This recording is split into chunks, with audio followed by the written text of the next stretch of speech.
প্রতিবন্ধী ছাত্রীকে গণধর্ষণের ঘটনায় ৩ অভিযুক্তকে গ্রেফতার করল বর্ধমান থানার পুলিশ। বর্ধমান শহর থেকে অনতি দূরে জমার গ্রাম পঞ্চায়েতের নাদরা এলাকায় ঘটনাটি ঘটেছে। বর্ধমানের একটি কলেজে কলা বিভাগের প্রথম ছাত্রীকে ৩ জন যুবক পরপর গণধর্ষণ করেছে বলে অভিযোগ করা হয়। রবিবার বর্ধমান মহিলা থানায় ওই ছাত্রী এই বিষয় নিয়ে অভিযোগ দায়ের করেন। এরপরই পুলিশ ৩ জনকে গ্রেপ্তার করে। ধৃতর নাম তাপস পণ্ডিত, সজল ঘটোয়াল ও বিক্রম মালিক। এদের সকলেরই বাড়ি শক্তিগড় থানা এলাকায়। ধৃতদের বিরুদ্ধে জামিন অযোগ্য ধারায় মামলা দায়ের করে তাদের বর্ধমান আদালতে পেশ করা হয়। জানা গিয়েছে ৯ আগস্ট ওই ছাত্রী পরিচয় এক যুবকের সঙ্গে নাদরা এলাকায় গিয়েছিলেন। বর্ধমানের মির্জাপুর এলাকায় ওই যুবকের বাড়ি বলে জানা গিয়েছে।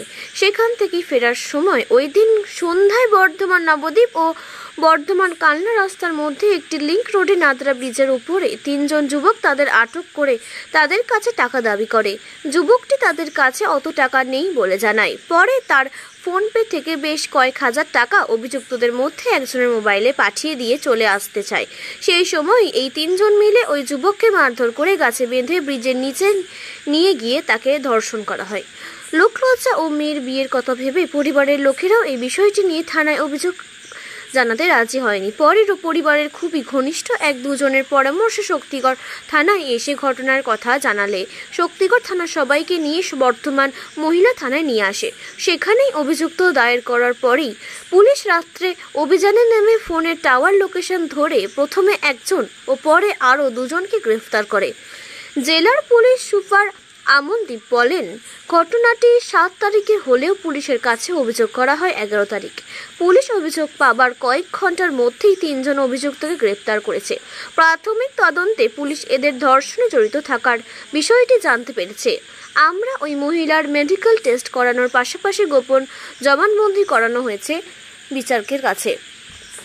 কি ধারায় মামলা করা হয়েছে পুলিশ সে বিষয়ে জানতে গিয়ে পুলিশের সুপার বলেন, গ্যাং রেপ সহ আরও বেশ কয়েকটি ধারা দেওয়া হয়। এই ঘটনায় কোনোভাবে আদালত থেকে যাতে অভিযুক্তরা জামিন না পেয়ে যায় তার জন্য স্পেশাল পাবলিক প্রকিউটর নিয়ে করা হয়েছে। আমরা দ্রুত কেসের তদন্ত শেষ করে তথ্য প্রমাণ দিয়েই চার্জশিট জমা করব আদালতে। অভিযুক্তদের যাতে কাস্টিয়ান ট্রায়াল করা হয় তার ব্যবস্থাও করার জন্য আইনি ব্যবস্থা নেওয়া হবে।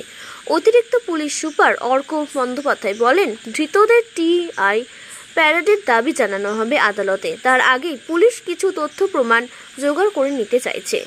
টিআই প্যারেডের পরেই ধৃতদের নিজেদের হেফাজতে নেবে পুলিশ।